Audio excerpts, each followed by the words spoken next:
In this video, we are going to learn about different kinds of atoms and how they are constructed from fundamental particles. Atoms are the small bits that make up all the matter in the world around us, from the air we breathe and food we eat to the houses we live in and the screen in front of you now. Although the objects around us can change, they melt, burn, break, etc., these tiny atoms do not change.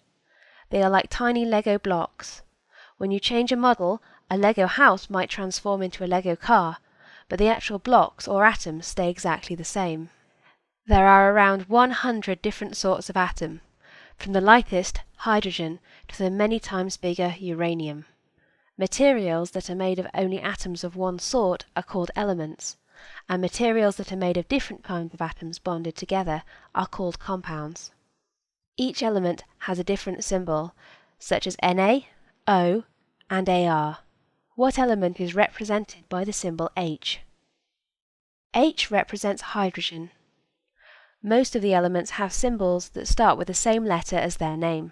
The exceptions are often symbolized by a name derived from another language, like Pb for lead.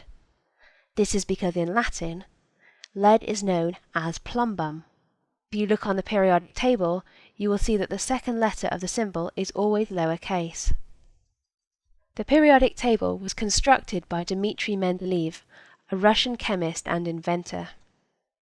In 1869, he lined up all the elements in order of increasing atomic mass, and then broke them into rows, so that elements with similar properties were arranged in columns. By doing this, Mendeleev was able to identify gaps and predict the properties of elements that hadn't been discovered yet.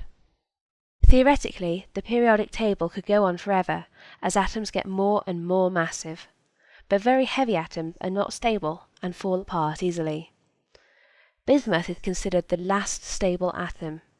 This is because atoms are made up of smaller particles. What are the names of these particles? Pause the video for a moment whilst you think. Atoms are made up of protons, neutrons, and electrons. Protons and neutrons sit in a small central nucleus, whilst electrons orbit around the outside. The mass of an electron is about 1/1000th of the mass of a neutron or proton, which means that almost all the mass of an atom is concentrated in the centre, at the nucleus. Because the mass of the proton and neutron are so much bigger than the mass of the electron, we say that the mass of the electron is essentially zero. We define elements based on how many protons they have. The number of protons cannot change. The number of protons must also be the same as the number of electrons in a neutral atom of the element. This is because protons and electrons are charged. Protons have a positive charge, +1, and electrons have a negative charge, -1. Because electrons are freely moving around the nucleus of an atom, they can be gained, lost, or shared with other atoms, providing the chemistry of the atom. Charged atoms are called ions. Neutrons are not charged. It really doesn't matter how many of these there are in the nucleus of an atom. It doesn't affect its chemistry, but they do help to bind the nucleus together, which would otherwise contain only the positively charged protons that repel each other. Some atoms have more or fewer neutrons in the nucleus than other atoms of the same element.